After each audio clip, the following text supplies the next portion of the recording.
Ve jménu Boha Otce, i Syna, i Ducha Svatého. Amen. Milé sestry a milí bratři, alespoň takto virtuálně bych k vám dnes rád promluvil o jednom důležitém aspektu naší evangelické víry a také naší evangelické zbožnosti, toho, jak se evangelická víra žije. Za základ pro tohle naše dnešní společné zamyšlení bych rád vzal slova z Evangelia podle Marka, kde v 8. kapitole v prvních 10 verších můžeme číst tato slova. A v oněch dnech, když Ježíš nebo za Ježíšem znovu přišel dav a měli hlad, zavolal Ježíš své učedníky a řekl jim: slitoval jsem se nad davem, protože už 3. den setrvávají se mnou a nemají, co by jedli. Pokud je teď pošlu pryč, lačnějící, hladové, pustící se o hladu, aby šli domů, cestou ochabnou a ztratí odvahu na cestě. A že někteří z nich přišli opravdu zdaleka. Jeho učedníci mu odpověděli: odkud by zde v poušti mohl vzít chléb se k nasycení těchto? A on se jich otázal, kolik máte chlebu? A oni řekli 7. A tak nařídil davu, aby se posadili na zem, a vzal těch 7 chlebů, vzdal díky, lámal a dával je učedníkům, aby je předkládali, a ti je předložili davu. A měli i malinko rybiček, i ty požehnal a řekl: i tyhle předkládejte. A tu jedli a nasytili se. A zbytků nalámaných se sbírali ještě 7 košů. A to tam bylo asi 4 000 lidí. A až pak je Ježíš odeslal. A hned na to vstoupil do loďky i se svými učedníky a přeplavil se do kraje Dalmuta. Amen. Tolik je slov. Milé sestry a milí bratři, tenhle náš text je předobrazem toho, co nazýváme Večeře Páně, veliké svátosti stolování s naším Pánem Ježíšem Kristem. Kdybychom četli staré reformační spisy, třeba Lutherův malý katechismus, tak tam se tato svátost nazývá svátost oltářů. Naši římskokatoličtí bratři a sestry ji nazývají Eucharistie. Díku, vzdání, oběť, chvály. Tahle svátost nás provází celým naším křesťanským životem. Tahle svátost je opakovatelná a je posilou na cestu. V tomhle se jako luteráni a luteránky lišíme ode všech ostatních křesťanů a křesťanek přináležejících s námi do téhož proudu protestantismu. Tímhle se lišíme od ostatních větví reformace. Luterská teologie klade na Eucharistii, na Večeři Páně obzvláštní důraz. Luterán věří, byť pozdějšími slovy, že v, s a pod svátostními způsobami, pod posvěceným chlebem a posvěceným vínem je skutečně přítomno, jsou skutečně přítomny tělo a krev našeho Pána Ježíše Krista. Kristus jako ten, kdo je nám ve svátosti reálně přítomen, kdo k nám ve svátosti sestupuje, kdo se nám ve svátosti dává. A tak luterská církev stojí někde mezi tím, co učí pravoslavní, že reálné tělo Kristovo církev se sytí mystickým tělem Kristovým, kterým je večeře Páně, a tím, co učí římští katolíci, že mystické tělo Kristovo církev se sytí reálným tělem Kristovým, kterým je Eucharistie. Na jednu stranu ve svých úvahách jdeme dál, než je pravoslavné tajemství. Přece jen se západní křesťanskou tradicí snažíme k tomu tajemství víc proniknout, také o tom tajemství něco říct, když už ho zažíváme, ale zároveň nikdy nejdeme tak daleko jako naše katolické sestry a katoličtí bratři, abychom došli až k transubstanciaci, asi nejlepšímu pokusu filozoficky moderním jazykem vyjádřit, co se ve svátosti děje. Luterství chce zůstat při slovech písma, chce zůstat při paralele s vtělením Ježíše Krista. Jako se slovo stalo tělem, tak se ve večeři Páně chléb stává Kristovým tělem a víno Kristovou krví. Ježíš Kristus v chlebě a víně svátostí pro nás, abychom jedli a pili. To je z hlediska luterské teologie realita. Není to jen spirituální výklad, že by se tohle dělo duchovně, a už vůbec to není jen svátostný symbolismus, že by to byl jen symbolický obřad, ale je to hluboká realita. A teď si můžete říct, proč, když jsem přečetl tenhle biblický text o tomhle, co z něj vzešlo, mluvím. Ale ono je to naopak. Není to tak, že by Eucharistie, kterou slavíme, byla vyvozena z těchto biblických textů, které čteme jako její předobrazy. Ale je to tak, že evangelisté tyhle texty psali v době, kdy v církvi Eucharistii večeři Páně slavili, kdy tělo a krev Krista pod chlebem a vínem přijímali. A tenhle zážitek jejich víry, tuhle realitu jejich zbožnosti, tuhle křesťanskou praxi setkávání s Kristem ve svátosti, pak odrazili i v textech evangelií a v tom, jak zapisují, jak píší o tom, co prožívali s Kristem za jeho života.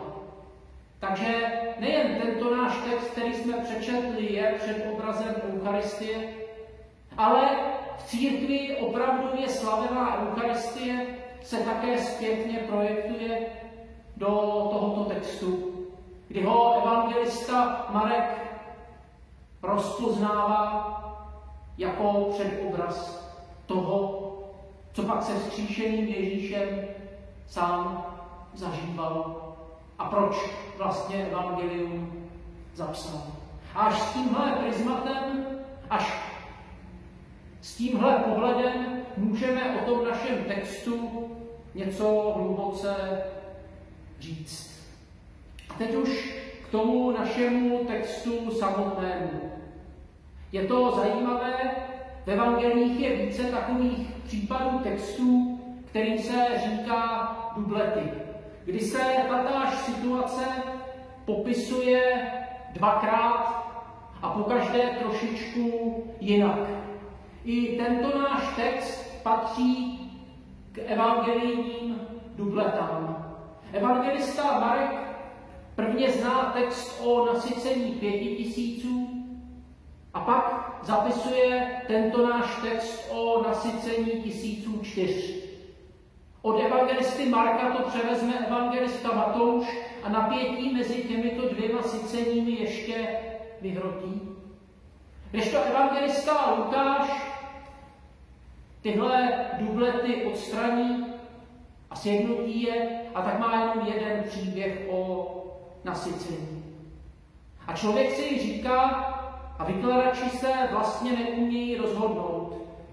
Je to něco, co evangelisté zapsali vícekrát, protože to opravdu byla Ježíšova častá praxe, protože to Ježíš opravdu často činil? A nebo je to jeden příběh, který s Ježíšem zažili, ale který pro ně měl tak silný význam, že ho do svých evangelií otiskli dokonce dvakrát a pokaždé s trošičku jinými důrazy. Myslím, že se to nedá tak úplně rozhodnout a vlastně to ani není důležité.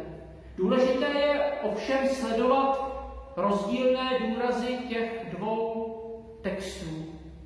A tak při nasycení 5000 čteme o tom, že Pán Ježíš tenhle zázrak činí pro židovský národ. Pro ty ztracené ovce z lidu izraelského, které jsou schopny a ochotny za ním jít, které mají potřebu za Ježíšem jít z rozličného důvodu. Tyhle tolik různé lidi Ježíš rozsadí pomálu jako lidi po oddílech a zázračně je nasytí. Těmhle lidem Ježíš dává šanci, ale těmhle lidem také Ježíš v náznaku naznačuje, že nebudou legie, která by mu pomohla k politickému dobytí moci, k politickému mesiářství, ale že jsou lidem Božího království jinak, ne tím, co oni činí, ale tím, že jsou pasivní a Bůh je ten, kdo jedná, kdo je při díle, kdo zázračně sytí. A teď k našemu textu nasycení 4000. Ono se děje při něčem, co já nazývám Ježíšovou odbočkou. Už je to ta část evangelia, kdy Ježíš zřetelně směřuje do Jeruzaléma, aby tam dokonal své spasitelské dílo, tam, kde ho čeká kříž. Ale zároveň Ježíš na téhle cestě podniká zvláštní odbočky, dílem asi proto, že půda v zaslíbené zemi začíná být horká, Ježíš je sledován, možná už i pronásledován. A tak je třeba, aby se občas svým pronásledovatelům ztratil, aby překročil hranici zaslíbené země. Ten Ježíš, který říká, jsem poslán jen ke ztraceným ovcím lidu izraelského, tohle rád a systematicky porušuje. Galilea, kde Ježíš působil, je nahoře na severu, Jeruzalém je dole na jihu. A tak nejpříjemnější cesta tam by byla dolů na jih. Ale Ježíš ne. Ježíš svou cestu do Jeruzaléma koná podivnou oklikou, proto říkám Ježíšova oklika, a vydá se přes pohanské končiny na sever, úplně opačným směrem. To není bloudění, to je úmysl. A právě po Ježíšově působení v pohanských končinách se odehrává tohle zázračné nasycení 4000. Ježíš šel končinami Týru a Sidonu, setkal se se synofenickou ženou, které řekl, nesluší se vzít chléb dětem a hodit jejců. A ona mu řekla, no jo, pane, jenže i štěňátka se živí drobky ze stolu svých pánů. První eucharistický předobraz. I pohané mají nárok alespoň na drobky, alespoň na část toho, co se dostalo Izraeli. Vzpomeňte, tady v tom textu se drobí chléb a nalámané zbytky se sbírají do košů. A text pokračuje, Ježíš se setká ještě se slepcem, kterého uzdraví. A tak je to zvláštní, ale jakoby tou cestou do pouště, cestou zpátky do Galileje, cestou pustými místy, za Ježíšem vlastně nešli Izraelci, nebo ve valné většině nešli Izraelci, ale jakoby ten dav, který jde za Ježíšem, tvořili i pohané. Ano, ten náš text je předobrazem toho, že evangelium se musí dostat také k nám, že evangelium, radostná zvěst, Boží slovo se musí dostat i k nám pohanům. Že i pro nás platí, že i nás se má zvláštní. 3 dny sebe pouští, to je docela martýrium. A ti lidé to vydrží, až tak jim o Ježíše jde, až tak jim na tom, co Ježíš říkal, záleží, až tak je Ježíš ovlivnil, že jsou schopni tohle vydržet a za ním jít. A v tom textu jsme četli, že Ježíš se ustrne, možná se posadil, rozhlédl se po tom zástupu a shledává, že jsou hladoví, že to vydrželi, že jsou kvůli němu schopni se i postit. A čteme, že se nad nimi smiloval. Ježíš se smilovává nad každým. Ježíš, i když vidí pohany v tom davu, který za ním jde, tak je přece neodežene, ale i pro tyto má milost, i k těmto poví milostivé slovo, i s těmito Pán Ježíš počítá. A text pokračuje dál. Ježíš se smiluje a položí nebo podívá se na své učedníky. A je zvláštní, jak jeho učedníci stále nechápou. Už minimálně jednou při nasycení 5 000 to zažili a přece se jich ten zázrak nedotkl. Přece mu v hloubi duše neuvěřili, přece se tomu v hloubi duše vzpírají. Ano, s Ježíšem jde prožít spoustu zázračných, podivných, nádherných věcí. V životě člověk prožívá spoustu všedních zázraků a přece je jako zázrak vůbec uchopit nemusí.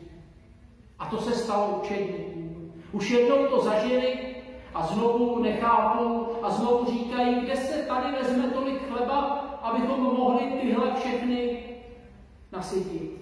To přece na poušti nejde. A Ježíš se jich opět ptá, a ani teď jim to netrkne, kolik chlebů máte? A oni odpovídají 7. 7, posvátná biblická matematika. 7 chlebů je z lidského hlediska málo, z božího hlediska plnost, třeba 7 dní stvoření.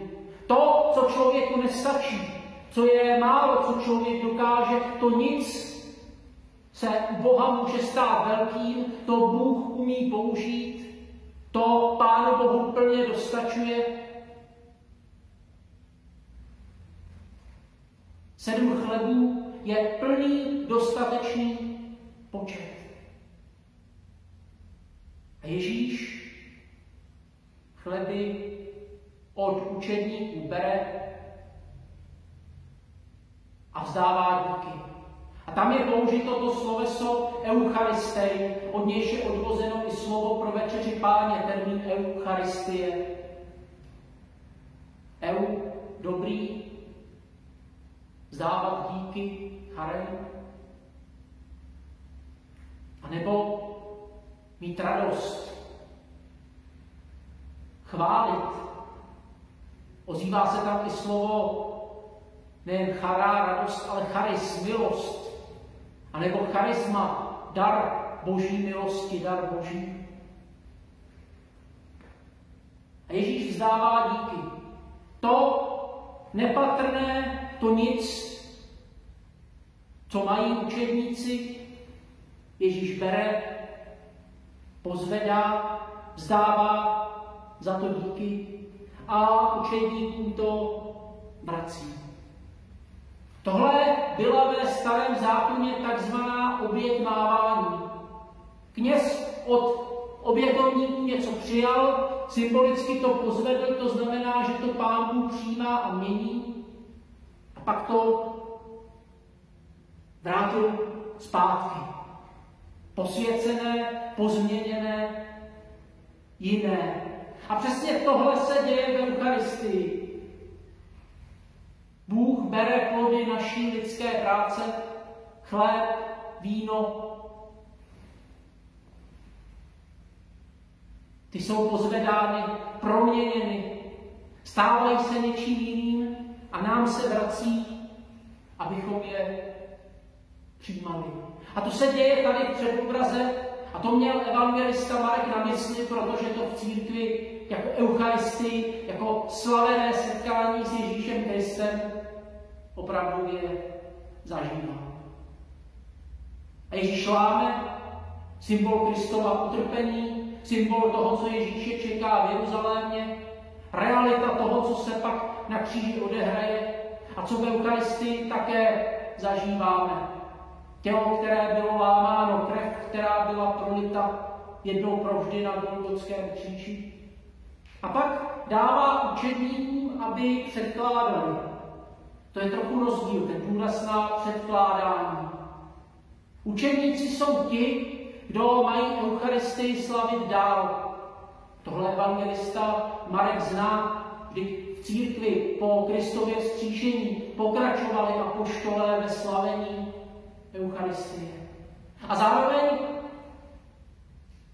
apoštolé jsou těmi, kdo mají tuhle milost, se kterou se setkali a kterou doteď nepochopili plně.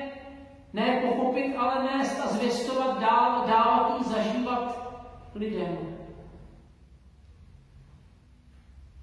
Sedmička se mění v jiný symbol, 7 košů zbytků, které byly sebrány. Je to zvláštní, ale kdybyste se podívali do těch dvou textů, tak v nasycení 5 000 se pro koš používá slovo kofinos, to je pořádný velký proutěný koš. A tenhle termín se vyskytuje v Septuagintě. Židé mají koš, který je znám z Bible, kdežto tady se používá pro koš slovo spiris. To je jiný typ koše a tohle slovo se v Septuagintě nevyskytuje. I z pohany se počítá, i na ty má Pán Bůh koší, i ty umí sebrat. A teď 7 košů, sedmička odkazuje k 70. V tom koši je mnoho nalámaných zbytků. 70 učedníků tenkrát Ježíš také vyslal vedle 12. Věřilo se, že je 70 národů na světě. Jakoby jeden každý národ měl svého apoštola. Jednomu každému národu se má evangelium dostat. Jeden každý národ pohanský má šanci, Bůh s ním počítá, Bůh posílá k nim. Už to není jenom přivedu vás na Sion jako ve Starém zákoně, ale už je to já přijdu za vámi. A ne, vy budete muset na Sion, ale Sion budete zažívat u vás. 7 ovšem bylo v první církvi také diakonů, jáhnů, kteří byli ustanoveni vedle 12 apoštolů k sociální službě. Eucharistie jako sdílení. Chléb, který lámeme, jako vědomí o tom, že bytostně tvoříme společenství těch, kteří se mají podporovat, podebírat a kteří si mají pomáhat. Církev není společnost individualit, ale je jedno společenství, kde vzájemně rozvíjíme své dary k tomu, abychom si navzájem sloužili. Církev je společenství, které má také sociálně diakonicko-charitativní rozměr a běda, když ho ztrácí, tím spíš běda, když ho ztratí. A tohle všechno mohli zažít ti lidé v menšině Židé a především pohané na poušti s Pánem Ježíšem Kristem.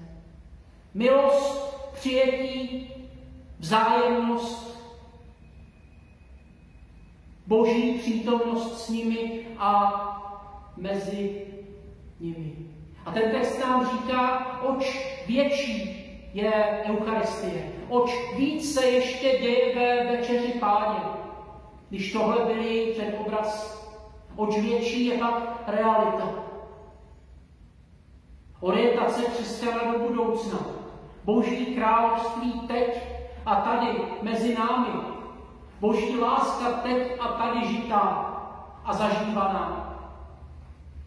Ten text má ovšem ještě i další rozměry. Třeba ten rozměr pouště. Naše katolické sestry a katoličtí bratři dříve, dneska je to redukováno na 1 hodinu, drželi takzvaný eucharistický půst, aby si uvědomili, jak je svátost večeře Páně důležitá. že na svátost večeře Páně se je třeba připravit, aby si člověk uvědomil, jak velikou věc dostává. Ne, že já něco mám, ale v půstě si uvědomuji, že všechno, co mám, je milost. A až když mám tohle otevřené nitro, tak pak tím spíš, tím lépe dokážu poznat, jak veliká Boží milost se ke mně děje. Poušť v hebrejštině midbar je od kořene dabara. A kořen dabara znamená taky slovo a čin. Poušť jako ideální místo, kde se Boží slovo stává činem. Poušť jako místo, kde dostal Izrael zákon. Poušť jako místo, kde se Mojžíš setkal s Hospodinem. Poušť jako místo, kde byl Ježíš pokoušen a obstál. Poušť jako poustevna, jako moje vlastní jitro, které se může stát místem, které se vyprázdní od věcí tohoto světa a čeká, až ho Pán Bůh sám naplní. I to je rozměr, i to je pozadí, které ten náš text v sobě má, které v sobě nese. Tak přemýšlejme o tom, jak velikou věcí je večeře Páně, jak velikou věcí je svátost Eucharistie. A děkujeme Bohu za to, že nám tuto svátost daroval. Skloňme se k modlitbě. Všemohoucí Bože náš nebeský Otče, děkujeme ti za tvou obrovskou milost, která se k nám každodenně děje. Děkujeme ti i za svátosti a zvlášť za svátosti a za tvé slovo, které k sobě bytostně patří jako dvě ohniska téhož, dvě ohniska bohoslužby toho, kdy nám sloužíš, tvým slovem a svátostí, slovem pro uši a slovem jinak.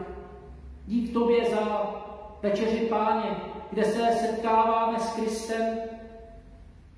Díky za tu milost a prosíme, abychom to, co v Kristu přijímáme, uměli opravdově žít. O to prosíme skrze Krista v Duchu Svatém. Amen.